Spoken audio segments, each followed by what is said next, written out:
압도적 경제방송 박근영의 데일리 힌트 시간입니다. 반갑습니다. 4월 1일 만우절날 방송이네요. 월요일입니다. 주말 어떻게 보내셨습니까? 저는 식구들과 나들이도 한번 가보고 토요일날 이틀 굉장히 바쁘게 지냈습니다. 여러분들도 좀 여유있게 또 가족들과 함께 즐거운 주말이 되었으면 하고요. 오늘 시장 나름대로 괜찮았던 것 같아요. 지수보다는 섹터나 종목 움직임이 상당히 좋았던 느낌이 들어서 오늘 굉장히 또 양도 많고 그래서 드릴 만한 여러 가지 힌트가 굉장히 많은 날입니다. 네, 여러분들 들어오셨고요. 민돌 아빠님, 등골 아빠님, 미카엘 FC님, 빙다리 핫바지님, 이지혜님, 네, 반갑습니다. 시장 이야기가 굉장히 많으니까 얼른 들어가 보도록 하겠습니다. 자, 시장 동향은 코스피가 19.6포인트 상승 출발 보였습니다. 이 반도체와 일부 소부장 그리고 유리기판 관련 대형주 IT, 삼성전기나 LG에너텍, SKC 이런 종목들이 괜찮았고 정유와 화학 그리고 자동차 부품 타이어, 면세점, 화장품, 카지노, 여행, LCC 그리고 2차전지 일부 양극재와 게임과 인터넷 등 상승 출발을 보였는데요. 그 외에도 AI 챗봇과 의료 AI 원격 진료, 그리고 웹툰, 우주항공과 미용기기, 보안, 카메라 모듈, 교육 관련 주들이 이제 테마군으로 강세를 보였습니다. 첫 번째 사진을 한번 띄워드릴까요? 슈퍼코어가 관련된 2월에 이제 편안하게 PC 물가인데요. 이게 2월에 좀 안정되는 모습이 보였다는 점이 이제 나오면서 어느 정도 시장이 좀 편안하게 좀 안도를 했던 것이 아닌가 이런 생각도 들고요. 자, 그 다음 사진 보여드릴게요. 그 다음 사진은 우리가 이제 쉬고 있는 날에 중국 쪽에 PMI가 나왔습니다. 그 제조업 PMI가 50.8로 나왔는데요. 중국 제조업 PMI가 최근 1년 내 최고치를 받았고 시장 컨센서스인 50.1을 상회하는 모습이 나왔죠. 그래서 이런 것들도 오늘 일부 중국 소비주 관련주에 굉장히 긍정적인 이야기가 됐습니다. 자, 다음 사진 보여드릴까요? 삼성증권에서 나온 이야기인데 이 과거 2005년부터 제조업 PMI 지수 흐름인데요. 2005년에서 2010년 사이에는 상당히 굉장히 높았습니다. 제조업 PMI가. 그러다가 일부 이제 좀 굉장히 빠진 모습들이 그런 구간들이 있었고 그 2020년도에 미국 분쟁과 그 다음에 팬데믹 기간 동안 13개월 동안 좀 좋지 못했던 곳이 있었죠. 이제 최근에 부동산 관련된 리세션이 이제 진행되면서 상당히 좀 좋지 못했는데 지난 주말 사이에 제조업 PMI가 서프라이즈가 일단 나와줬습니다. 그런 부분들이 결국은 오늘 긍정적인 모습을 보인 테마군들이 업종별로 굉장히 좀 좋은 모습이 보였고요. 그리고 이제 오늘 한국의 3월 수출입 데이터 발표에 따른 호실적 전망 업종들도 좀 눈여겨볼 필요가 있겠습니다. 그 다음 사진 띄워드릴게요. 수출 증감률 관련된 자료인데요. 최근 들어서 이렇게 수출 증감이 나오고 그 가운데 아래쪽에 막대 그래프 보시면 이 반도체가 그래도 상당히 좀 끌고 가고 있고요. 일부 선박 쪽도 좋죠. 디스플레이 쪽도 어느 정도 괜찮고요. 그래서 이런 것들도 조금 참고해 보시면서 최근에 수출 지표가 좋아지는 섹터 업종들을 좀 보시고 이렇게 보시면 좋을 것 같습니다. 네, 갭 상승 출발한 시장은 외국인들이 30분 만에 선물을 약 3,600억대 순매도하면서 시장 상승폭이 확 축소되기도 했습니다. 다만 좀 전에 말씀드렸던 3월의 수출 566억 불 3.1% 증가세가 나오면서 무역 수지도 일단 43억 불 일단 흑자 소식이 들렸죠. 특히 이제 3월의 반도체 수출액은 117억 달러로 22년 6월 이후에 21개월 만에 일단 최대치를 기록하면서 시장 상승세 유지됐습니다. 외국인들이 5거래일 연속 코스피 현물 순매수를 했고요.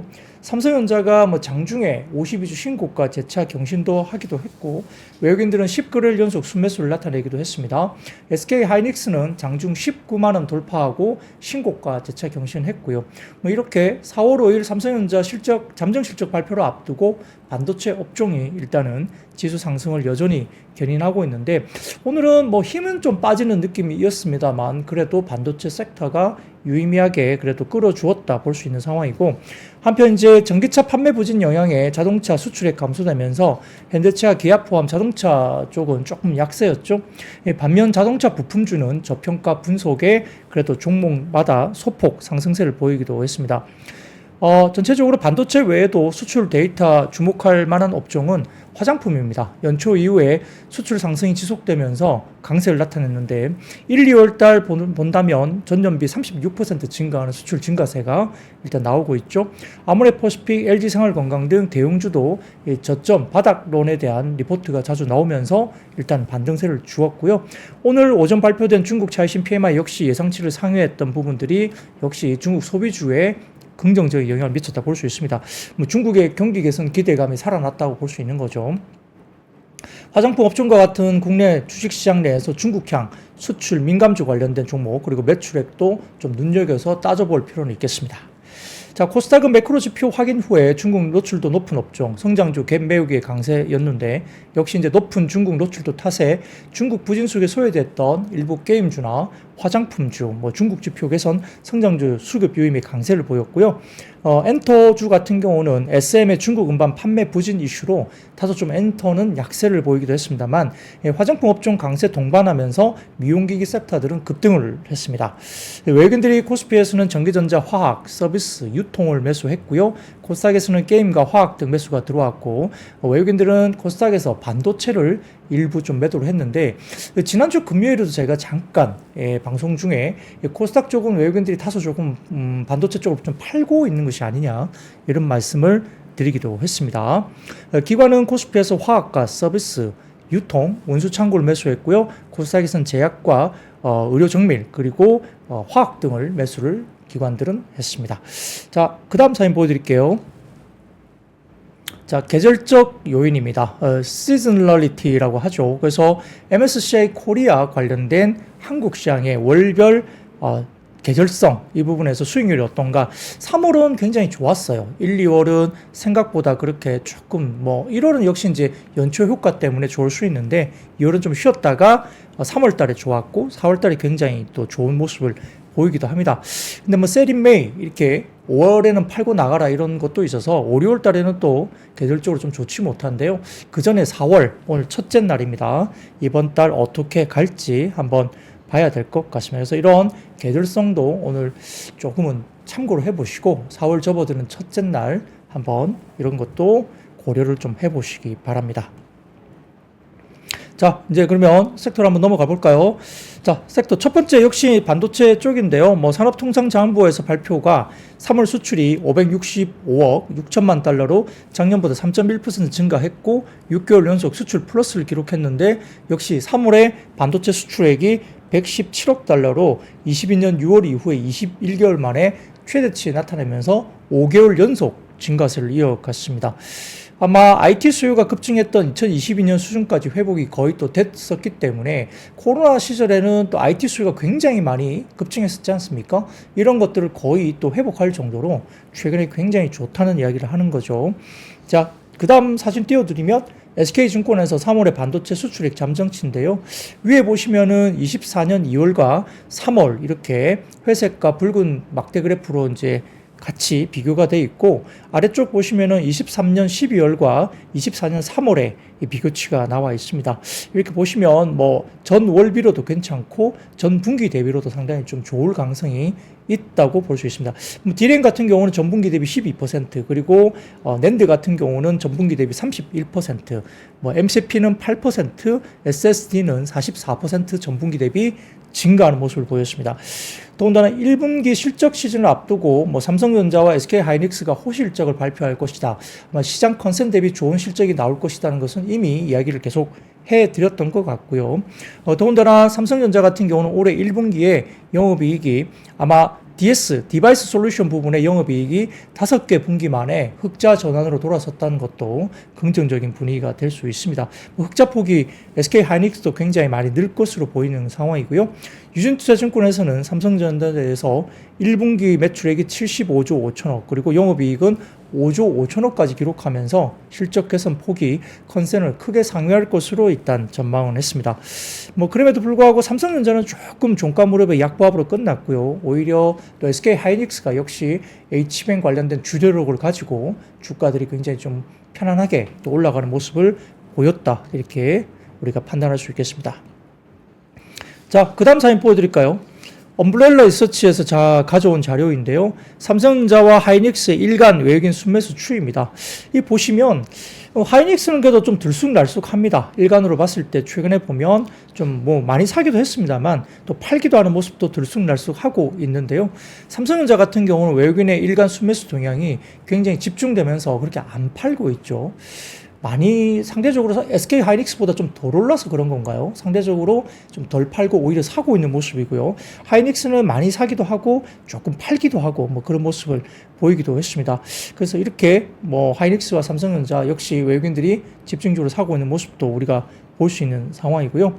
또 외신에 따르면 마이크로소프트와 오픈 AI가 6년간 약 1,000억 달러, 약 135조 원을 들여서 현존 100배 이상 규모의 AI 데이터 센터를 구축하는 프로젝트 가칭 스타게이트에 착수했다라고 또 언급이 됐기 때문에 이렇게 된다고 하면 결국은 핵심 부품인 반도체가 들어갈 수밖에 없는 상황이기 때문에 업황은 굉장히 긍정적일 가능성이 높다고 보입니다. 그래서 오늘도 역시 한미 반도체가 뭐 대장주로서 굉장히 또 올라왔고 그 외에도 뭐 리노공업이랑 자람 테크놀로지, DB하이텍, 뭐 워닝 머티리얼즈, 동진 세미캠, 네페스와 네페스 아크, 뭐 일부 하나 마이크론, 아비코 전자, QRT 이런 종목들도 주가들이 괜찮았습니다.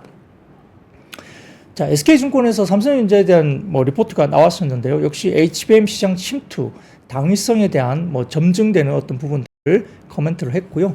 1분기 예상 영업이익을 6조 5천억으로 상향 조정했습니다. 메모리 ASP의 반등 예상이 상회할 것이다 본 상황이고 재고평가 손실 충당금 환입 효과도 역시 부각될 것으로 평가를 했고요. HBM3와 HBM3의 침투 기대감 그리고 당위성이 점증되는 구간이다. 그러니까 하반기로 갈수록 HBM 관련된 삼성전자의 아마 계약건이 상당히 가시성이 높아진다는 이야기를 하고 있는 것 같습니다.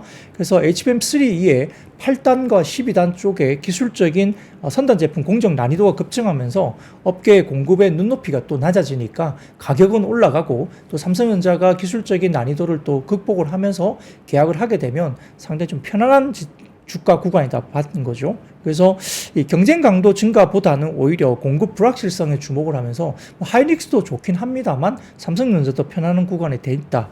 이렇게 보여지는 거죠. 그래서 SK증권에서는 여전히 삼성전자는 편안한 주가 수준으로 24년 상반기 관련된 충당금 환입 효과도 두드러지는 구간으로 평가를 했고요.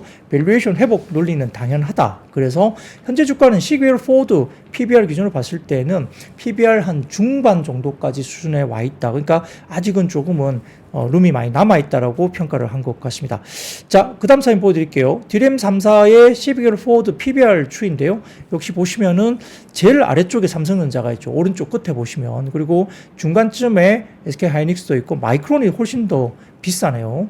예, 그래서 지금 2배 정도. 그러니까 하이닉스 같은 경우는 PBR 2배 정도까지 올라왔고 지금 삼성전자가 가장 빠져 있죠. 그리고 마이크론은 오히려 더 비쌉니다. 그러다 보니까 삼성전자의 가격이 좀 주가가 편안한 가격 수준이 아니냐라고 평가를 하는 것 같습니다. 더군다나 뭐 JP 모간 같은 경우도 SK 하이닉스의 목표 주가를 26만 원까지 오버웨이스로 이야기를 했고요. 그 다음에 모건 스탠리 같은 경우도 SK 하이닉스 주가를 23만 원 타겟 프라이스로 오버웨이트 관련된 보고서를 냈습니다. 그래서 아직까지는 투자 자본의 구조적으로 높은 수익률을 반영하지 못하고 있다. 이렇게 모건 스탠리도 평가를 했기 때문에 이 반도체 주도주가 아직까지는 주도력을 그대로 끌고 갈 수 있는 부분이 나오고 그 외에도 소부장들도 일부 들쑥날쑥하지만 그래도 주도 섹터들이 여전히 가고 있다. 종목별로 상당히 좋은 종목은 끝까지 더 가고 있는 모습을 보이고 있다라고 평가를 하는 것 같습니다. 자, 그 다음 반도체 관련된 마지막 표를 하나 보여드리겠습니다. 엄브렐라 리서치에서 제가 발표를 좀 해왔는데요. 그 다음 사진 보여드리면 3월 중에 외국인 순매수 업종 비중입니다. 이 24년 3월 한 달간 코스피 순매수는 약 4조 4천억 정도 있는데 그 중에 IT가 3조 7천억으로 84% 비중입니다. 3월 19일 이후로 5조를 IT 업종에 집중 순매수를 뭐 거의 10일간 정도 순매수를 했죠. 그래서 IT 쪽이 가장 많은 집중적인 순매수가 들어왔고요. 그 다음에 산업재, 은행, 금융, 자동차 부품, 뭐 제약 바이오, 의료 이런 방향으로 지금 외국인들이 결국 들어왔는데 표에서 보시다시피 IT가 거의 독보적입니다. 그래서 84%의 수익 관련된 수급이 외국인들이 결국은 IT로 쏠렸다. 이렇게 보시면 될 것 같습니다. 여전히 조금은 좀 더 올라갈 룸을 가지고 아마 시장에서 긍정적인 평가를 외국인들 역시 하고 있는 것 같습니다. 네, 오늘 반도체 관련된 이야기를 이렇게 짧게 드렸습니다. 자, 그러면 오늘 굉장히 핫했던, 오히려 반도체보다는 좀 더 핫했던 섹터가 어딘가 하면 역시 중국 소비주 쪽인데요. 이제 한국관광공사가 지난 29일 발표한 2월 관광 통계에 따르면 지난 2월 한국을 찾은 외국인들이 103만 244명으로 지난해 같은 달 47만 9,248명에 비해서 약 115% 증가했다라고 발표했습니다. 코로나19 이전인 2019년 같은 달과 비교하면 약 86% 회복을 한 수준이고요. 중국인이 34만 4천 명 방한하고 방한시장 1위를 중국인들이 차지를 했습니다. 뒤이어서 일본인들이 18만 4천 명, 그리고 대만인이 9만 7천 명, 미국이 6만 3천 명, 베트남이 4만 명 순으로 들어왔다 평가했는데요. 특히 미국과 대만은 코로나19 이전에 수치를 거의 완벽하게 미국과 대만은 회복을 했다고 평가가 되고, 중국 시장, 중국인들의 인바운드 회복률은 코로나 이전에 76% 정도 회복을 하고 있습니다. 이 하나증권에서도 역시 이제 2월 한국 관광 통계 발표치를 평가를 하면서 역시 이제 전체 인바운드 관련된 부분에 대해서 이야기를 했는데, 코로나 이후에 중국인들이 방한했던 것은 처음 월 30만 명을, 코로나 이후로는 처음으로 월 30만 명을 돌파한 걸로 보입니다. 아까 말씀드렸던 전체 인바운드 기준 1, 2월이 40만 정도 되는데 23년입니다. 3월과 6월 같은 경우는 80에서 90만 명, 그리고 7월부터 100만 명을 돌파를 했던 상황이었는데요. 그러다 보니까 이제 3월 지나면서 4, 5, 6, 7, 8 이렇게 상당히 또 기대감이 높아질 수 있는 부분이죠. 국적별로 본다면 아까 말씀드린 대로 이제 전체 103만 명 중에 중국인이 1위, 그리고 일본인이 2위, 미국인, 베트남 이렇게 순으로 보입니다. 자, 표를 한번 보여드리겠습니다. 그래서 전체 인바운드와 중국인 인바운드, 그리고 일본인, 미국인의 인바운드 관련된 분위기를 좀 보시면 될 것 같고요. 전체 인바운드도 많이 들어오고 있고, 그리고 제주도 입도객도 외국인들이 상당히 많이 늘어나고 있는데, 그러다 보니까 제주도에 있는 롯데관광개발 등을 포함한 일부 이제 호텔 신라도 제주도에 면세점이 있죠. 그래서 이 면세점 관련된 쪽도 그렇고, 글로벌 텍스프리라든지 이런 종목들도 여전히 굉장히 좋은 모습을 보여주고 있는 것도 있습니다. 자, 그래서 이렇게 인바운드 흐름들이 나오고 있다는 부분 보시고, 중국 소비주들이 반등이 나오고, 아까 중국 쪽에 제조 PMI가 서프라이즈가 나오면서 일단 중국 쪽의 소비 여력을 좀 더 높여주는 기대감으로 중국 소비주들이 상당히 많이 움직였다 볼 수 있는데요. 자, 그 다음 사진 보여드리겠습니다. 자, 이것도 이제 밑에 보시면 이렇게 미국, 중국, 필리핀, 베트남, 일본, 태국, 인도네시아 등등의 인바운드 수치가 나와 있고요. 다음 사진 보여드릴게요. 이게 삼성증권 자료입니다. 삼성증권 자료인데, 중국 인바운드 관련해서 서프라이즈가 나오고 있고 7분 능선을 회복했다 이렇게 나타나는 자료를 삼성증권에서 올려줬습니다. 그래서 올해 1, 2월 데이터는 크게 개선되는 모습을 보이고 있는데, 2019년 대비 한국이 73.7%, 그리고 태국이 64.5%, 베트남이 60.4%, 일본이 59.2%를 기록했다. 그러니까 결국은 중국인들이 지금 한국 쪽으로 제일 많이 지금 빨리 들어오고 있는 모습이죠. 오른쪽 보세요. 오른쪽 표를 보시면 한국이 지금 벗어나고 있는 회복 탄력이 가장 빠르게 눈이 들어오죠. 그리고 일본도 들어오고 있고요. 베트남은 많이 회복을 하다가 조금 주춤한 모습을 보이고 있습니다. 그래서 24년 접어들면서 결국 회복력으로 봤을 때 현재 아시아권에서 일본보다 한국 쪽으로 좀 더 중국인들의 인바운드가 회복력이 가장 크게 나타나고 있는 모습이 보입니다. 그래서 한국과 일본, 베트남 순서대로 중국인의 인바운드 회복력을 보인다고 보시면 될 것 같습니다. 그래서 소비 부진에도 불구하고 중국의 아웃바운드가 역시 4년의 눌림목에서 벗어나는 흐름도 나올지 2분기 데이터가 굉장히 중요하기 때문에 이 데이터를 한 번 더 확인해 보시면 될 것 같고요. 월간 방문객 수 50만 명이 2019년 평균치인데 2월 방문객 수는 34만 명 선을 넘어서면서 굉장히 우호적인 모습을 나타나기도 하고 있다 이렇게 보입니다. 이 중국인들이 한국에 가장 많이 들어왔던 아마 해가 2016년 정도로 제가 기억을 하고 있는데, 그때가 아마 별그대라는 드라마가 나오면서 좀 더 그랬는지 그 영향인지는 모르겠습니다만 2016년도에 806만 명 정도가 연간 들어왔죠. 상당히 높은 인바운드가 있었기 때문에 그 부분도 우리가 한번 기억을 할 필요가 있겠고요. 자, 그 다음 사진 보여드리겠습니다.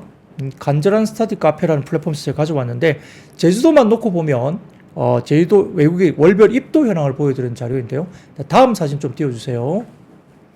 예, 삼성증권 이 자료 말고 다음 사진, 예, 이겁니다.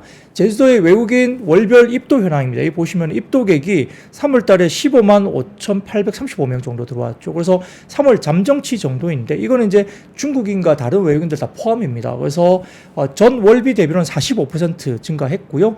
전년비로는 422% 증가하면서 외국인들 월별 입도 현황이 굉장히 높게 나타나고 중국인도 많이 들어오고 있죠. 뭐 그러다 보니까 아마 롯데관광개발 등이 아마 월별 호텔 수치라든지 그다음에 카지노 수치가 상당히 좋게 나올 가능성이 있는 거고요. 호텔 신라 등 일부 면세점도 긍정적인 흐름을 나타낼 수 있습니다.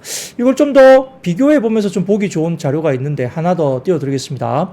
한화투자증권에 관련된 자료인데 보시면 붉은 선이 23년도 제주도 입국이고요. 외국인 입도객이고 그 다음에 검은색이 지금 2019년 위쪽에 회색이 2016년 그 노란색을 잘 보시면 노란색이 2024년 3월까지 제주도 외국인 입도객 분위기입니다. 이 보시면은 2016년도에 버금가는 제주도 외국인 입도객이 나오고 있죠. 그래서 제주도는 외국인들이 상당히 많이 지금 들어가고 있다라고 보시면 될 것 같습니다.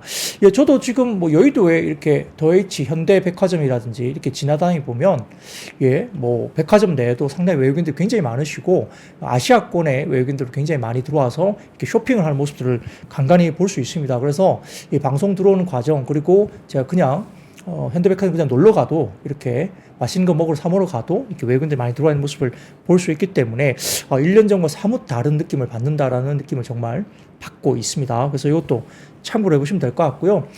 명동에 나가시면은 롯데호텔 위쪽에 롯데 그 백화점 위쪽에 면세점 한번 가보세요. 실제 한번 가보시면 거기에 아마 보따리상들이 이렇게 박스뛰기로 이렇게 엄청나게 물건 쌓아놓은 걸 아마 최근에 보실 수 있습니다. 그래서 면세점에 이렇게 단체 관광 등을 포함한 이 면세점 관련된 이 박스 이렇게 막 수십 개가 박스 막 쌓여 있는 게 보이는데 최근 들어서는 굉장히 활발하게 박스가 쌓이는 걸 보입니다. 그래서 아마 면세점 쪽이 상당히 좀 좋아지는 것이 눈에 보실 수 있겠습니다. 자, 여기에 대해서는 한화투자증권에서 역시 오늘 코멘트를 냈는데 이 중국의 소비자 심리지수가 3개월 연속 반등을 주고 2월 소비자 심리지수가 89.1로 23년 3월 이후에 최고치를 기록했다 보입니다. 결국 이제 중국도 소비자 신뢰지수가 높아지면 소비 환경이 좋아지는 거겠죠. 그러면 우리나라의 중국 소비 관련주들이 역시 움직일 수밖에 없다 볼 수 있겠고 점점 반등 속도가 붙을 시점으로 평가를 했습니다. 자, 그 다음 하나투자증권의 자료를 한번 띄워드리겠습니다. 그래서 소비자 심리지수 관련인데요. 네, 보시면 전반적으로 흐름들이 이 취업지수, 소득지수, 그 다음에 소비의향 부분들이 대부분 다 좀 우상향 그림이 역시 나타나고 있고 3개월 연속 이렇게 우상향 그림으로 올라오는 모습들이 보이기 때문에 이런 부분들도 중국 쪽 관련된 소비주들이 역시 지금 분위기가 좋아지고 있는 모습 보시면 될 것 같고요. 자, 그 다음 사진 보여드리겠습니다. 그 다음 사진 보여드리면, 자, 업체별 그 생산 실적 비중인데, 왼쪽 보시면 역시 중소 뷰티 업체가 생산 실적 비중이 40.5%까지 많이 올라왔습니다. 가운데 검은색 실선을 보시면, LG생활건강이 25.7, 그리고 제일 아래쪽에 오렌지 색깔로 보이는 아모레퍼시픽이 25.2. 역시 LG생활건강과 아모레퍼시픽의 생산실적 비중이 좀 더 빠지고 있는 모습이고요. 중소 뷰티 업체가 많이 생기기도 했지만 역시 이쪽에 생산 비중이 늘어나고 있으니 결국 미국과 일본 쪽으로 수출 관련된 지표들이 중소 인디 브랜드의 약진이 역시 두드러지고 있다. 보시면 되겠습니다. 역시 국가별 뷰티 이커머스 침투율도 한국이 높기도 하지만 중국과 미국들도 역시 올라오고 있는 모습이 보이고 있는 상황이고요. 자, 근데 이렇게 인디 브랜드들의 약진은 어디에 요소가 있죠? 핵심 팩트는 역시 올리브영입니다. 세포라를 몰아내고 지금 올리브영이 독점적인 거의 지위를 누리고 있죠. 그러다 보니까 역시 CJ 올리브영 관련된 실적 추이를 볼 수밖에 없겠죠. 자, 그 다음 표를 하나 보여주세요. 네, CJ 올리브영 관련된 실적 추이 전망. 이 23년까지 올라온 자료인데요. 주식다람이라는 플랫폼에서 제가 이 자료를 좀 인용해 왔습니다. 매출액은 전년비 39.1% 증가했고요. 영업이익도 전년비 69.7% 증가 보였고 당기순이익도 전년비 75.4% 증가하면서 23년까지 성장률을 굉장히 높게 나타났죠. 이 점포수로 따지자면 23년 기준 2분기 말 1320개, 전 연비 45개 정도 늘었었는데 3분기 말 점포수가 1336개, 그리고 4분기 말 기준 1338개 정도까지 역시 올리브영 점포수가 이렇게 늘어나고 있는 모습을 보이고 있고요. 그래서 점유율은 국내 뷰티 시장 오프라인과 온라인 점유율은 21년도에 10.5% 정도에 불과했는데 22년도에 12.2%, 그리고 23년도에는 15%까지 점유율을 높이고 있습니다. 여기에서 인디 브랜드의 약진들이 결국은 올리브영을 통해서 이렇게 H&B 채널을 통해서 상당히 많이 올라오고 있는 모습이 있다라고 평가를 하시면 될 것 같습니다. 자, 그런데 그 다음 사진 보여드릴게요. 그런데 이제 한국의 인디 브랜드가 왜 잘하고 있는지 이거에서 볼 수 있습니다.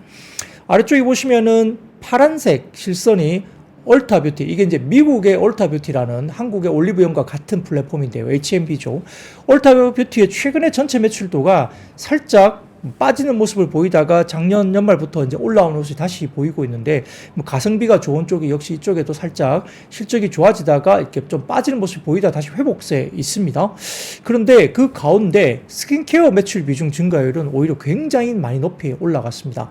올타뷰티 전체 매출은 조금 슬로우했지만 그럼에도 불구하고 스킨케어 카테고리는 미국 시장에서 상당히 활발하게 올라갔다. 그게 뭐죠? 지난번에 말씀드렸죠? 미국 북미 쪽이 스킨케어 비중이 바르는 비중들이 30%대 정도였다. 아시아권, 그러니까 한국과 중국, 일본 등은 아시아권의 스킨케어, 그러니까 스킨과 로션을 바르는 비중이 약 60%대 정도이고요. 북미 쪽의 미국인들이 생각보다 스킨케어 관련된 뭐 스킨 로션 제품을 약 30% 정도, 상당히 절반 정도밖에 안 발랐습니다.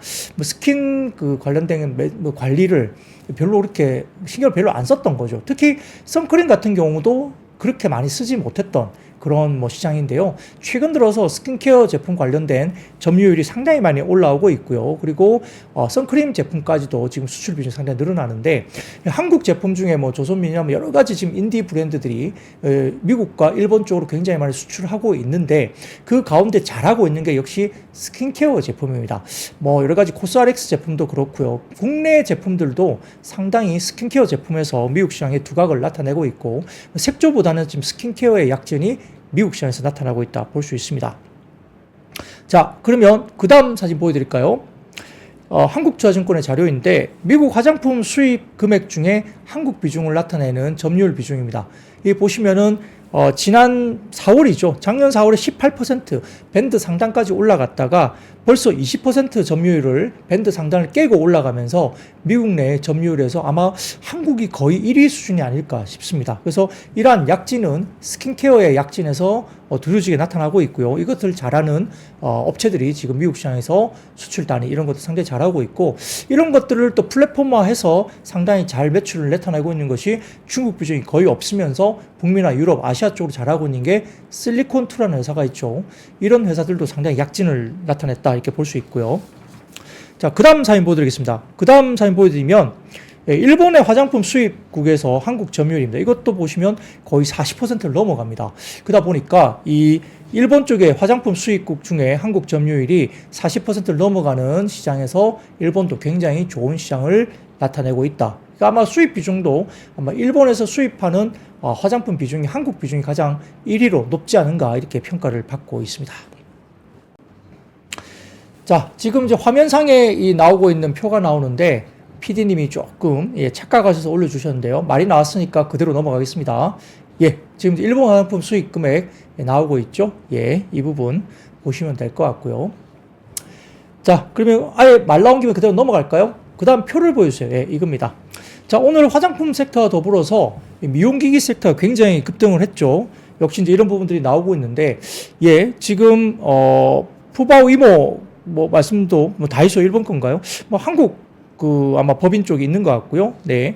그리고 결국은 지금 이야기하고 계시지만 올리브영의 대항마가 다이소가 될 수도 있다. 뭐 그럴 수도 있겠습니다. 그죠? 요즘에 리들샷 관련된 쪽이 VT 제품들이 또 다이소에 입점도 하기도 했죠. 그래서 미용기기 쪽이 상당히 최근에 좀 각광을 주목을 받고 있는데, 지금 현재 보여드리는 이것은 3월에 수출 지표입니다. 3월의 수출 지표 보시면은 딴 거 보지 마시고 가운데 쪽에 미용 의료기기 쪽을 보시면 제이시스 메디칼이 일본 쪽의 3월 지표가 YOY 22.7% 급증을 했고요. 그리고 MOM으로도 지난달 대비 34.6%나 급증했습니다.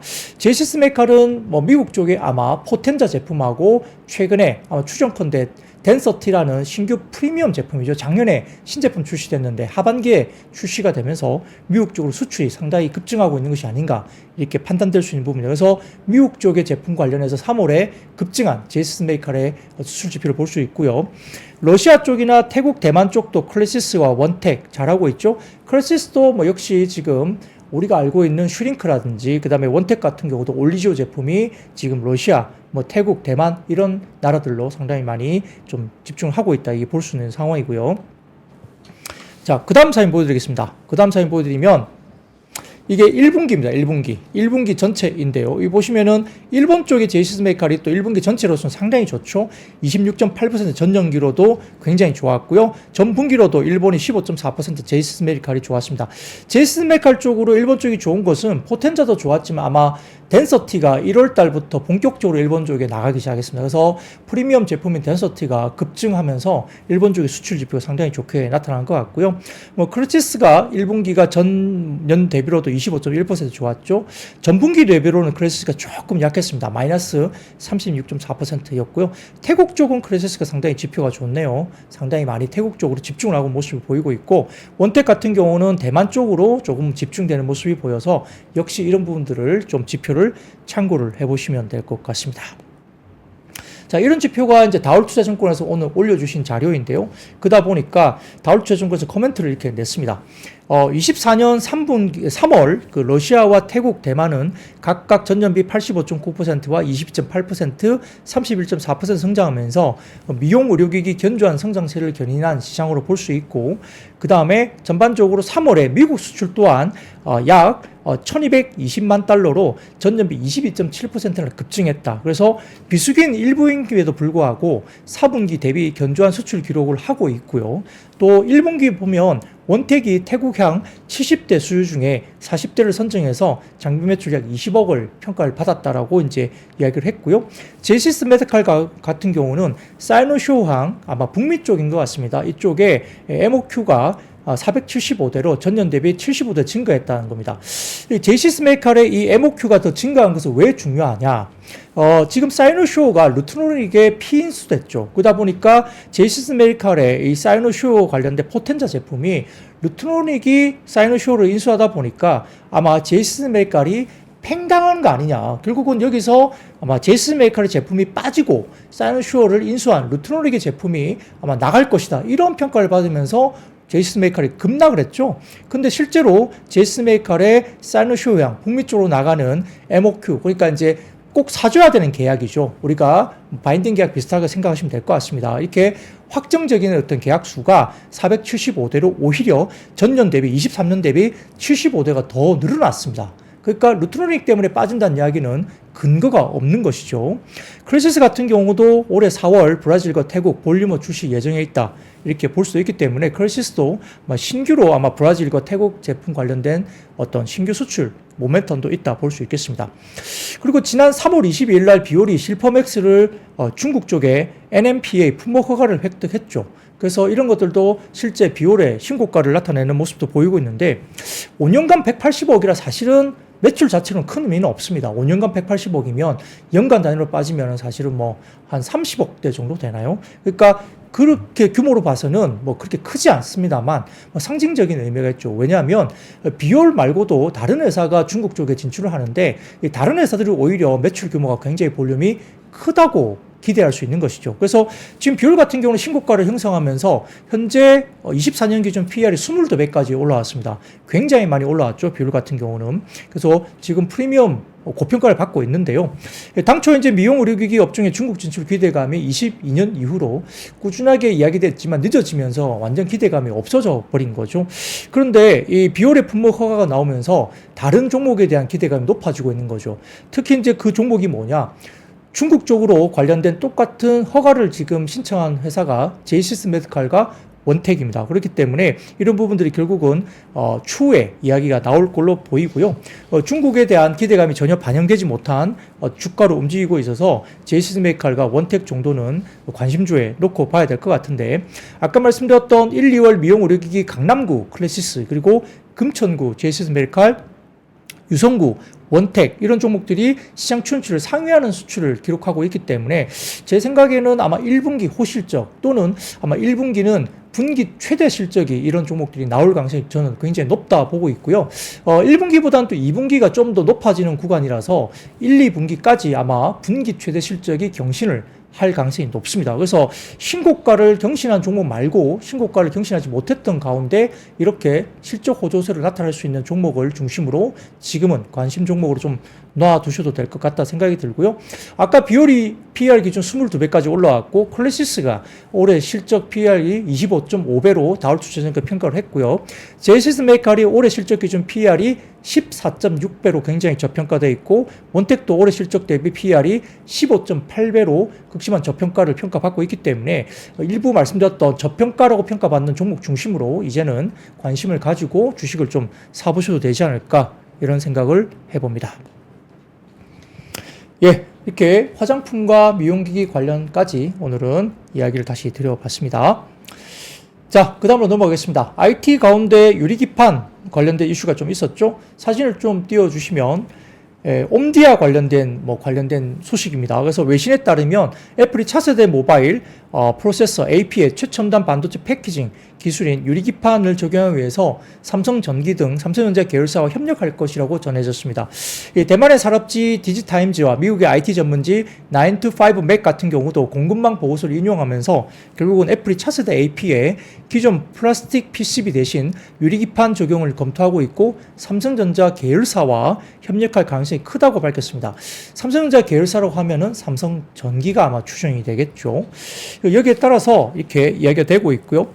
디지타임즈에 따르면은 이 삼성 디스플레이가 보유한 첨단 다층 디스플레이용 유리기판 기술은 반도체용 유리기판 제조에도 적용할 수 있기 때문에 삼성전자, 삼성전기, 삼성 디스플레이 이렇게 협업의 시너지 효과가 굉장히 클 것으로 디지타임즈에서는 평가를 했습니다.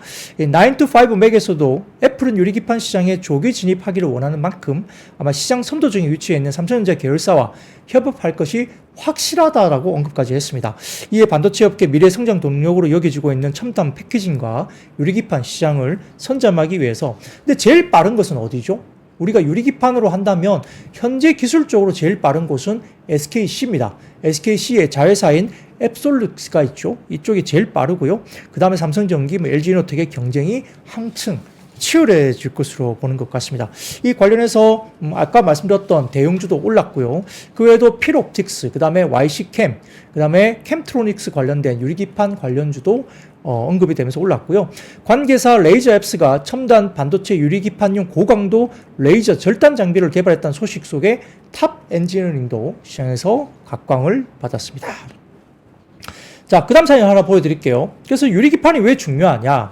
이 그로스 리서치에서 올려주신 자료입니다. 유리기판 관련해서 반도체용 기판의 존재감은 굉장히 그 중재자 역할을 하는 거죠. 메인보드와 칩 사이에서 결국은 회로와 메인보드 사이에 중재를 하면서 거대한 파이프와 유사한 기능을 가진다. 그래서 반도체 열을 식힌다든지 오염에서 보호하는 역할까지도 하기 때문에 이런 부분에서 상당히 중요한데, 역시 아까 말씀드렸던 관련된 반도체용 유리기판 쪽이 말씀드렸던 장단점이 있습니다. 유리기판 같은 경우는 기존의 플라스틱 기판보다 딱딱해서 세밀한 회로 형성이 충분히 가능하다 볼 수 있고, 열과 휘어짐에 강해서 대면적화에 유리하다는 장점이 있고요. 전기 신호 손실과 신호 속에도 속도 측면에서 강점이 있다. 그리고 전력 소비도 상당히 우수한 강점이 있습니다.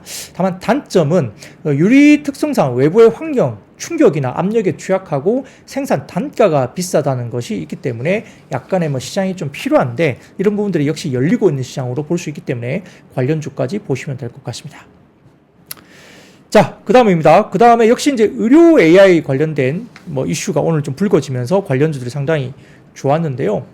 역시 이제 의료 대란 장기화가 나오고 있죠. 지금 의대 정원 이슈 때문에 사실 뭐 전공의 쪽 관련해서도 그렇고 정부와의 대립이 여전히 첨예하게 대립을 하고 있는데 뭐 사직서를 제출하는 의료 대란이 장기화되면서 이제 역시 대체 관련된 부분들에 대해서 시장이 고민할 수밖에 없습니다. 그래서 의료 AI 관련된 종목이라든지 이런 종목들이 이제 움직이고 있다.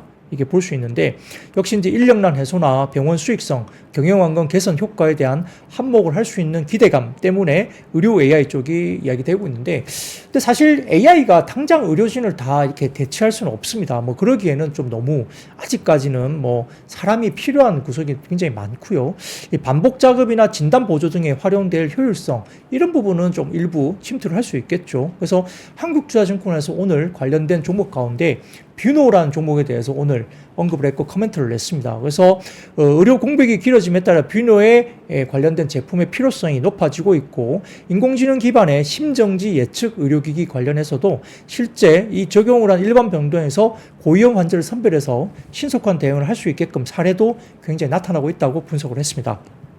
그래서 의료 공백이 이어지는 현 상황에서 제한된 의료진 리소스를 더 필요한 곳에 집중하기 위해서 아마 뷰노의 제품 의존도가 높아질 수 있다고 평가를 했었는데요. 자, 첫 번째 사진을 보여드리면 관련된 뷰노 쪽의 국내 시장 규모 추정치와 관련된 점유율 추정입니다. 그래서 상급 종합병원과 일반 종합병원의 병원 수가 있고 평균 일반 병실 수를 해서 병실 순환율을 계산했을 때 시장의 연간 시장 규모를 나타냈는데요. 상급 종합병원은 946억 정도 그리고 일반 종합병원 같은 경우는 약 뭐 2020억 정도의 시장으로 평가를 했습니다. 그래서 한 3천억 정도 시장을 국내에서 일단 본 것 같아요. 그래서 국내 점유율은 3.2% 정도까지 아마 추정을 하고 있는 것 같습니다. 그 다음 사진 보여드리면 이 병원 도입 추이인데요. 이 3월 기준 아마 뷰노의 이 제품에 대해서 도입한 병원이 3월 기준 84개 정도로 늘고 있고요.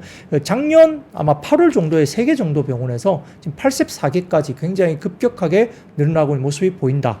이렇게 평가를 받고 있기 때문에 아마 뷰노가 오늘 리포트가 나오면서 아마 좀 집중적으로 관심을 받았던 것 같습니다.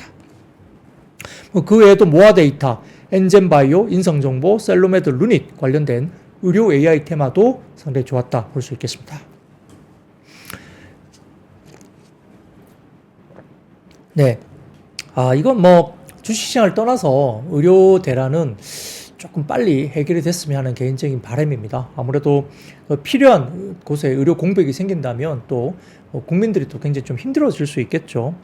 어떤 방식으로든 서로가 충분히 공감할 수 있는 방식으로 빨리 좀 잘 해결되기를 기원합니다. 자, 그 다음 소식입니다. 그 다음 이야기는 오늘 해상풍력 관련된 이슈가 좀 나오면서 관련주들이 또 움직이기도 했는데요. 언론에 따르면은 뭐 한국에서도 대형 해상풍력 발전단지 건설 사업이 속속 추진되면서 아마 2030년 기준 최대 100조 원 규모의 시장이 형성될 것으로 오늘 분석이 나온 것 같습니다.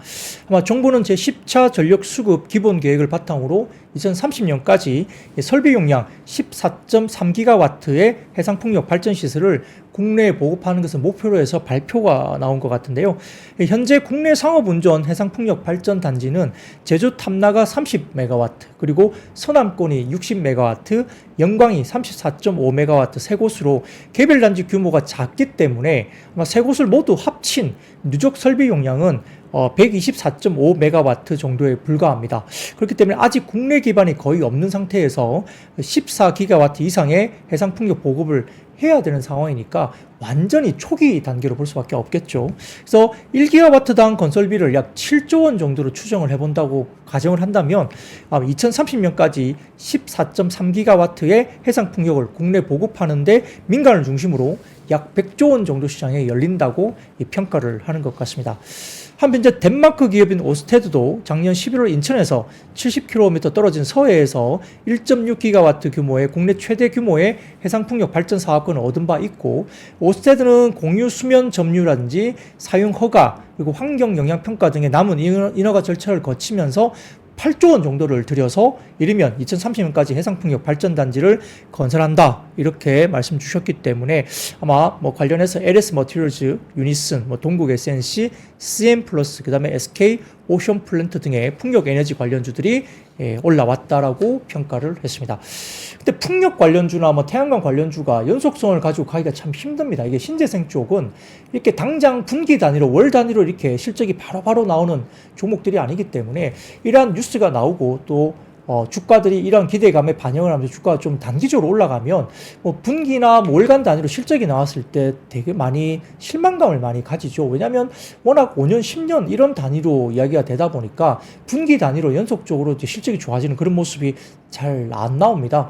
뭐 오히려 이제 상대적으로 뭐 변압기나 전선주 이런 것 같은 경우는 월 단위, 분기 단위로 실적이 따박따박 계단식으로 굉장히 올라가는 모습을 계속 보여줬기 때문에 신고가로 가는 모습을 계속 보이고 있는데 결국 이제 신재생 쪽은 워낙 이제 좀 성격이 이 변압기나 전선과 조금 다르게 실적단도 나오고 있어서 이렇게 종목이나 주가의 연속성 부분에 대해서는 다소 조금은 좀 신뢰도가 떨어지는 부분도 있기 때문에 투자하기가 굉장히 어려우시죠. 예, 그런 부분들도 감안하시면서 아마 신재생 쪽은 좀 지켜보시는 게 어떤가 싶기도 합니다. 자, 그 다음 이야기입니다. 그 다음은 오늘 이제 2차전지 쪽은 좀 좋지는 못했습니다. 뭐 개별적으로 띄엄띄엄 이렇게 주가들이 좀 빠지기도 하고 올라가기도 한 모습을 보였는데 전반적으로 뭐 3월 수치가 나오면서 좀 좋지는 못했어요. 근데 역시 오늘은 전기차 충전 인프라 쪽은 상당히 좀 테마성으로 움직였습니다.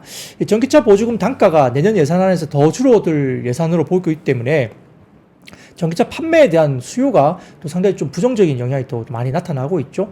그래도 불구하고 전기차 충전 인프라는 늘어날 수밖에 없습니다. 지금 현재 한국 같은 경우는 전기차 18.6대당 급속 충전기 1기, 그리고 전기차 2.3대당 완속 충전기 1기 수준으로 충전 인프라가 설치되어 있어서 아직은 굉장히 미미합니다. 그래서 환경부는 전기차 충전기 45만 기 확충을 위해서 올해 14만 9천 기를 추가로 보급하는 계획을 밝혔고요. 사업 예산이 전년 대비 42% 증가한 3,715억 정도에 추입할 것으로 예상됩니다. 더군다나 뭐 LG전자, 현대자동차, 롯데 등의 주요 기업들이 해당 사업에 적극적으로 나서고 있기 때문에 25년까지 초고속 충전 서비스 ePT를 500기를 구축할 계획으로 나타나고 있고 LS그룹 역시 올해 전기차 충전 솔루션을 필두로 한 신사업 분야에서 성과 창출에 나선다. 그리고 지난해 11월 신세계 계열 이마트의 전기차 충전소를 구축한 LG전자도 올 1월 미국의 텍사스 전기차 충전 공장에 가동을 시작하는 등 전체 사업을 빠르게 조 단위로 이렇게 평가를 하고 있기 때문에 상당히 목표가 나타나고 있습니다. 여기에 따라서 웰바이오텍, 알티캐스트, Y2솔루션, 솔루엠 등의 전기차 충전소 관련된 종목들이 움직였다 볼 수 있겠습니다. 그 외에도 두 가지 섹터가 더 있습니다.